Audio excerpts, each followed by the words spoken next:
Knowledge treasure hunters. हम recent की series को कर रहे थे जिसको आज हम कंटिन्यू करेंगे। सो गाइस, हमने पहले जो अपना कंप्लीट किया था that was Gupta inscriptions and Gupta periods. ठीक है, तो हमने अब तक गुप्ता पीरियड को देख लिया है, गुप्ता इंस्क्रिप्शंस को देख लिया है, और आज जो हम देखने वाले हैं वो हमारा एंशिएंट इंडिया का लास्ट टॉपिक होने वाला है, क्योंकि इसके बाद हमारा एंशिएंट इंडिया ख़त्म हो जाएगा और फिर हम मेडिवल इंडिया को स्टार्ट करेंगे। सो आज हमें जो देखना है that is post Gupta period, मतलब कि गुप्ताज ने रूल कर लिया। ठीक है, फिर हमने देखा था कि कैसे जो गुप्ता अम्पायर था वो टूटता चला गया और एट द एंड वो ख़त्म हो गया। अब क्या, गुप्ता पीरियड तो ख़त्म हो गया, गुप्ता एम्पायर ख़त्म हो चुका है, लेकिन क्या इंडिया में अब कोई राजा ही नहीं बनेगा? क्या इंडिया में कोई रूल करेगा ही नहीं? ऐसा तो नहीं हो सकता। तो अब जब गुप्ता रूल ख़त्म हो चुका है तब किसने रूल किया? क्या कोई और भी इम्पोर्टेंट या कोई और भी ताकतवर राजा बना था इंडिया में? क्या कुछ और भी हुआ था इंडिया में? ये सब हमें इसमें देखना है, और साथ ही साथ हमें देखना है मोस्ट इम्पॉर्टेंट जो इसमें चीज़ देखनी that is the Harsha ruler. ठीक है, हर्षवर्धन का जो रूल है, वर्धन डायनेस्टी जिसको हम बोलते हैं, उसको हमें इसमें देखना है। तो स्टार्ट करते हैं। लिखा है द पुष्यभूति और Vardhan dynasty was founded at Thaneshwar, Kurukshetra district, Haryana by Pushyabhuti. Most important line हमारी पहली लाइन है। क्या बोल रहे हैं कि जो हर्षवर्धन की जो डायनेस्टी है उसको फाउंड किसने किया था? उसको फाउंड किया था पुष्यभूति ने। ठीक है, और टाइम पीरियड है 6th सेंचुरी जब स्टार्ट हुई थी तब की ही बात है कि पुष्यभूति ने क्या करा है, हर्षा रूलर को या फिर हम बोल सकते हैं कि वर्धन डायनेस्टी को स्टार्ट किया था, फाउंड किया था। कहाँ पर? थानेश्वर में। और ये प्लेस कहाँ है? ये प्लेस है हमारी हरियाणा में। ठीक है, तो हरियाणा में थानेश्वर प्लेस है, वहाँ पर क्या करा था, पुष्यभूति ने वर्धन डायनेस्टी को इस्टेब्लिश किया था। और सबसे इम्पॉर्टेंट जो रूलर हैं, फर्स्ट इम्पॉर्टेंट रूलर, ठीक है, रूलर तो काफ़ी रहे लेकिन जो पहला ऐसा रूलर जो काफ़ी थोड़ा इम्पॉर्टेंट था उनका नाम था प्रभाकर वर्धन। ठीक है, अब उसके बाद में प्रभाकर वर्धन जो हैं उनको सक्सीड किया उनके एल्डेस्ट सन ने, जिनका नाम था राज्यवर्धन। अब गाइस हुआ क्या, राज्यवर्धन जैसे ही राजा बने, ठीक है, तो राज्यवर्धन काफ़ी प्रॉब्लम्स फेस कर रहे थे। जैसे ही वो राजा बने उनको काफ़ी प्रॉब्लम पहले दिन से ही फेस करनी पड़ रही थी। ठीक है, अब जैसे कि Grahavarman the Maukhari ruler of Kannauj and husband of Rajyashri. ठीक है, राजश्री कौन है? राजश्री जो है वो उनकी सिस्टर है। राज्यवर्मन जो है, राज्यवर्मन की सिस्टर कौन है? राजश्री। ठीक है, तो उनके हस्बैंड जो थे गृहवर्मन, उनका मर्डर कर दिया गया था। उनको मर्डर किसने कर दिया? उनका मर्डर कर दिया देवगुप्ता ने। शशांक एक और रूलर हैं। देवगुप्ता जो रूलर है मालवा के, और शशांक रूलर हैं गौड़ के। ठीक है, वेस्ट बंगाल के। तो वेस्ट बंगाल के जो रूलर हैं शशांक और आपके मालवा के रूलर देवगुप्ता, इन दोनों ने मिलकर मर्डर कर दिया किसका? राज्यवर्धन की सिस्टर के हस्बैंड का। ठीक है, और फिर क्या हुआ, जो राजश्री के हस्बैंड जो थे वो कहाँ के किंग थे? कन्नौज के किंग थे। तो क्या करा उन्होंने, कन्नौज के किंग गृहवर्मन को मार दिया। उसके साथ कन्नौज को क्या करा, अपने जो राज्य था उसमें मिला लिया। साथ ही साथ अब बची राजश्री, तो राजश्री को कर लिया इम्प्रिजन, मीन्स उनको जेल में डाल दिया। राज्यवर्धन, फिर उन्होंने क्या करा, अब राज्यवर्धन की सिस्टर के हस्बैंड मीन्स उनके जीजा जी जो हैं उनका मर्डर हो गया। तो क्या करा, राज्यवर्धन ने कहा कि हम लेंगे बदला।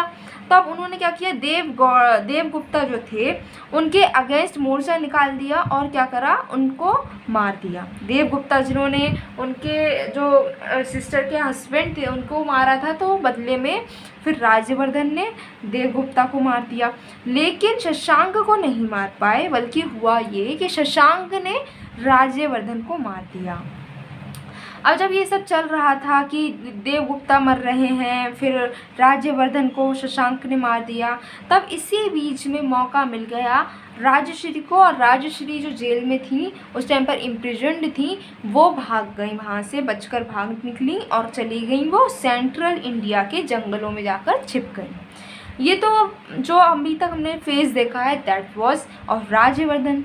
ठीक है, अब राज्यवर्धन उनको तो शशांक ने मार दिया। अब कौन राजा बनेगा वर्धन डायनेस्टी से? अब मोस्ट इम्पॉर्टेंट जो मोस्ट फेमस रूलर हैं हमारे वर्धन डायनेस्टी के, वो आते हैं सीन में। कौन? हर्षवर्धन। हर्षवर्धन जब राजवर्धन जो हैं वो उनका मर्डर हो चुका था, वो उनको शशांक ने किल कर दिया, तब उनके छोटे भाई हर्षवर्धन, जिनको शिलादित्य बोलते हैं, ठीक है, उनका दूसरा टाइटल जो है वो क्या? शिलादित्य। ठीक है, अगर क्वेश्चन पेपर में ये पूछा जाए कि who was Shiladitya, then you have to answer that he was no one else other than Harshavardhan. ठीक है, तो अब हर्षवर्धन ने क्या करा? हर्षवर्धन ने उनको सक्सीड करते हुए खुद वो राजा बन गए और उसके बाद हर्षा एरा स्टार्ट हो गई।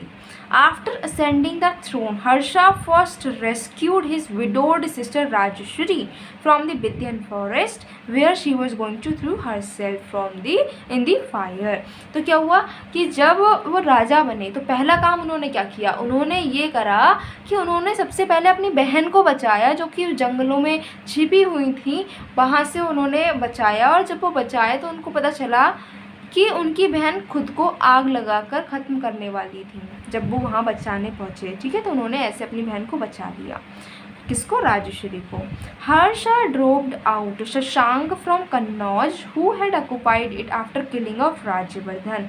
साथ ही साथ अब क्या किया हर्षा ने जो शशांक, जो कन्नौज के रूलर बन के बैठ चुके थे, जिन्होंने राज्यवर्धन का मर्डर कर दिया, जिन्होंने गृहवर्मन का मर्डर कर दिया, उसको क्या करा?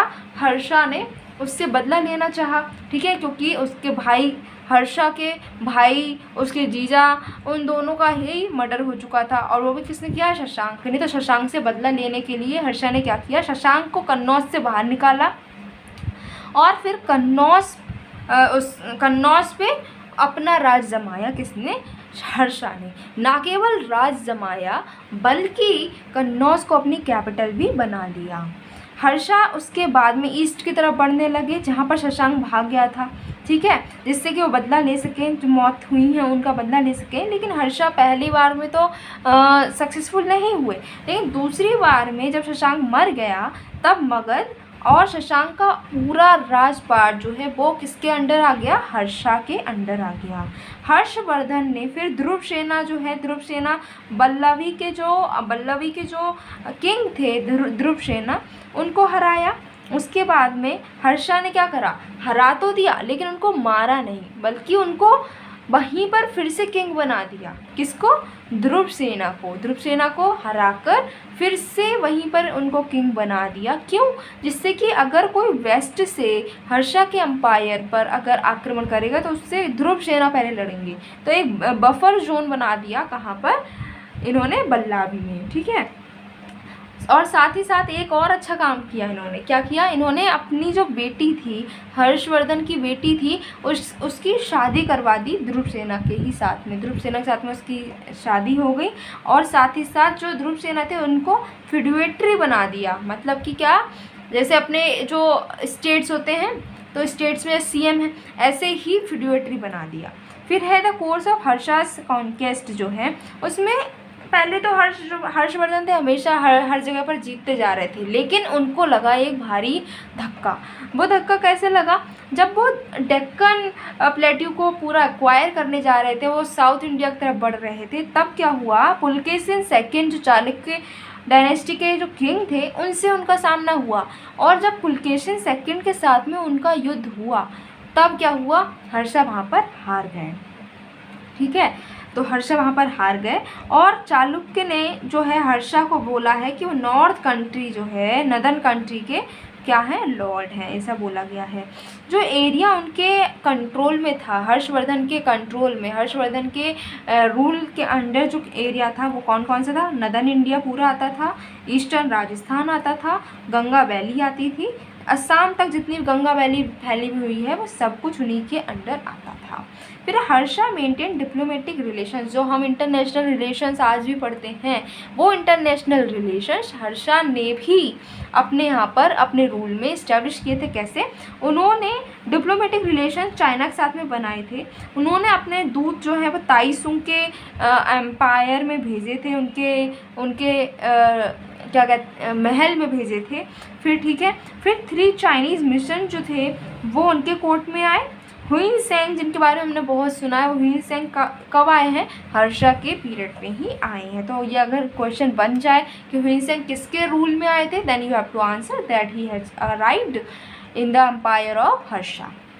ओके और न केवल आए थे बल्कि 8 सालों तक वहीं पर रुके हुए भी थे।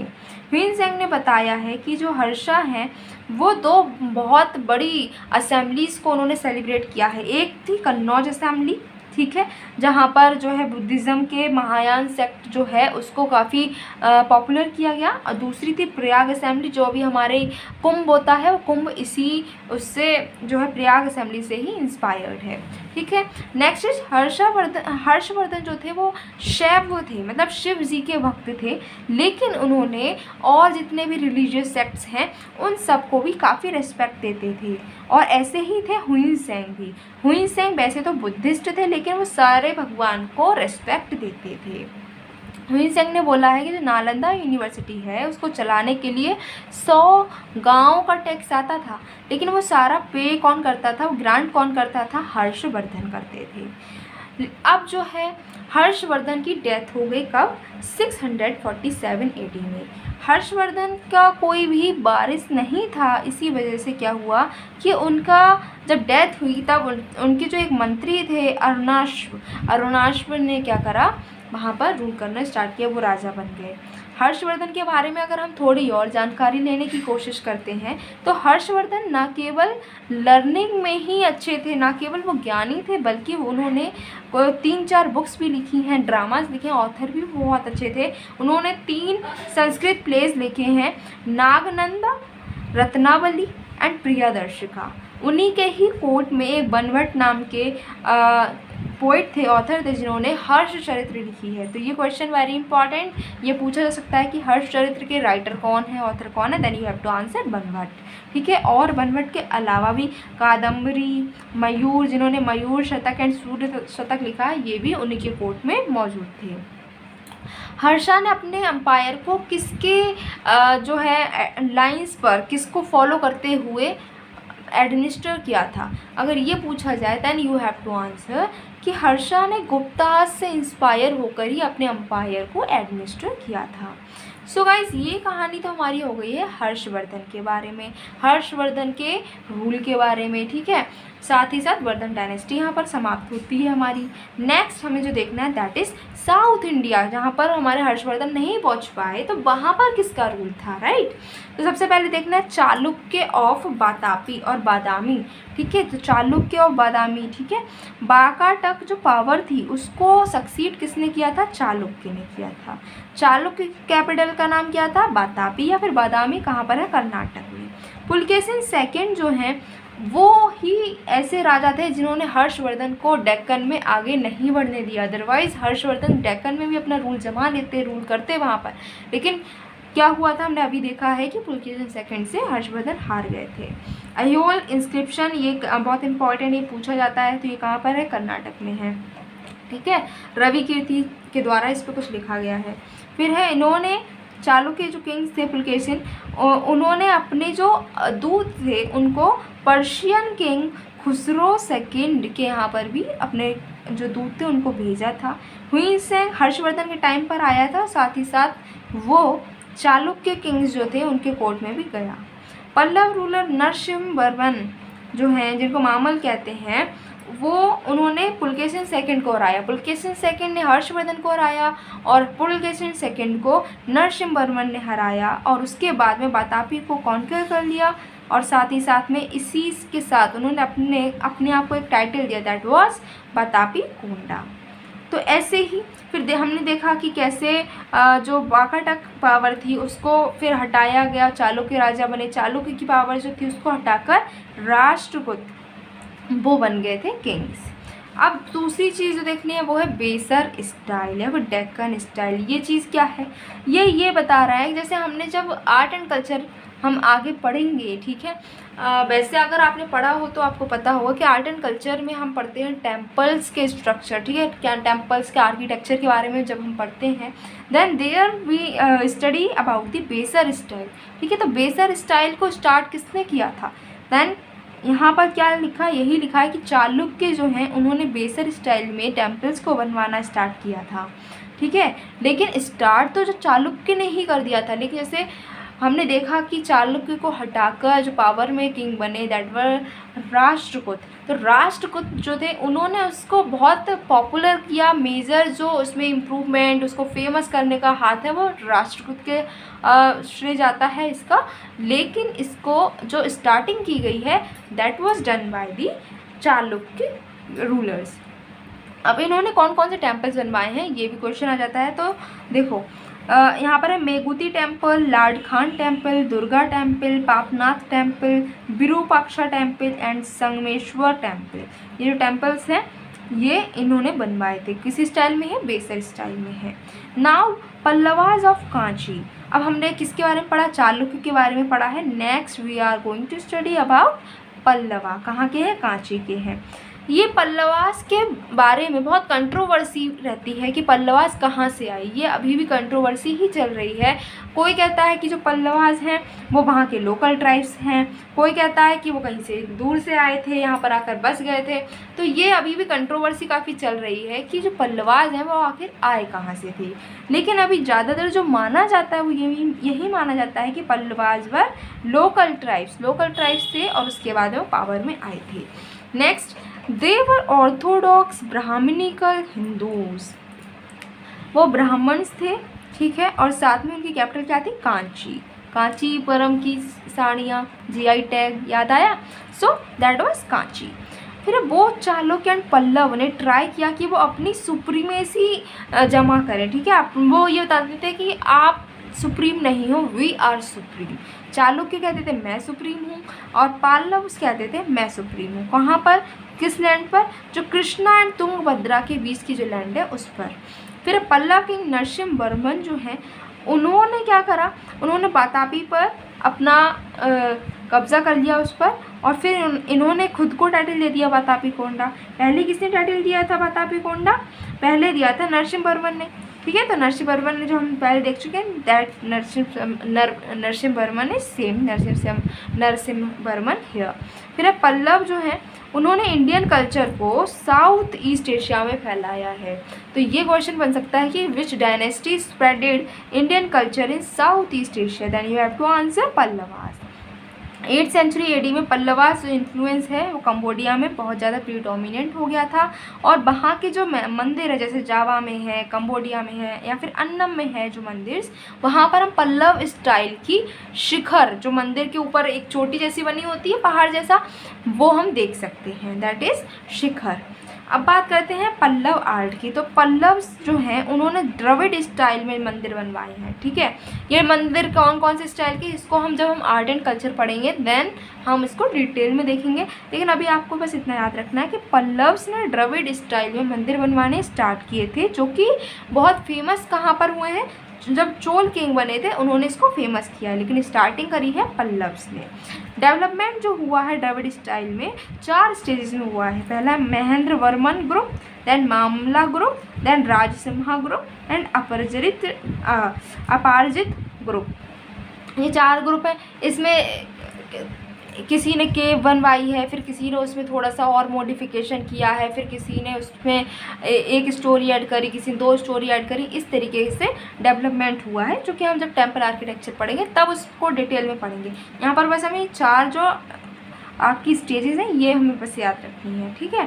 Then the Pallavas also contributed to the development of sculpture. ना केवल मंदिर, ना केवल आर्किटेक्चर, बल्कि मूर्तियाँ, स्कल्पचर भी बनवाने स्टार्ट किए थे पल्लवास ने, ठीक है। Pallavas sculpture is inducted largely to Buddhist tradition. Buddhist tradition के से ज़्यादा इंस्पायर हैं इनके जो स्कल्पचर्स हैं। More monumental and linear form the avoiding typical, ज़्यादा साज सजावट नहीं है इनके जो भी स्कल्पचर हैं। जो बेस्ट स्कल्पचर है वो है डिसेंट ऑफ गंगास और अर्जुनास पीनेस एट मामल्लापुरम। ठीक है, ये एक स्कल्पचर बना हुआ है, मॉन्यूमेंट बना हुआ है, that is very beautiful. And किसने बनवाया था? पल्लवास ने। अब यहाँ पर एक हमें टेबल दे रखी है। टेबल में क्या दे रखा है कि जो पोस्ट गुप्ता डायनेस्टीज़ आई हैं, गुप्ता टाइम पर और गुप्ता के बाद में जो डायनेस्टीज़ आई हैं वो किसने फाउंड की थी, उनका नाम दे रखा है और साथ में डायनेस्टी का नाम है। ये इम्पॉर्टेंट हो सकती है। वैसे तो हमने अगर डिटेल में पूरा पढ़ा है अब तक का तो हमें पता ही है कि कौन सी डायनेस्टी किसने इस्टेब्लिश की है, लेकिन अगर फिर भी एक कंसोलिडेटेड फॉर्म में हमें रखना चाहिए तो हम इसको हम पढ़ सकते हैं। That is Chalukya of Vatapi, कोई फाउंडर कौन थे? Jayasimha. Gangas of Talakad, Konkani Varma. Guptas of Magadha, Srigupta. Kadambas of Banavasi, Mayura Sharman. फिर किंगडम ऑफ गॉड, शशांक, इनको तो हम जानते ही हैं, अभी हमने देखा है। Then kingdom of Thaneshwar, Pushyabhuti, इनको भी हम जानते हैं। लेटर गुप्ताज मगध मालवा के, कृष्णगुप्ता। मैत्राज ऑफ पल्लवी, भतरका। फिर Maukharis of Kannauj, Yajnavarman. Pallavas of Kanchi, Simhavarman. Then Pandyas of Madurai, Kadungon. And Vakataka है विंध्या शक्ति।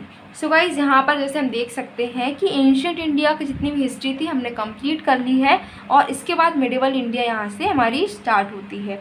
तो गाइज यहाँ पर हम आज अपना लेक्चर यहीं पर ख़त्म करते हैं।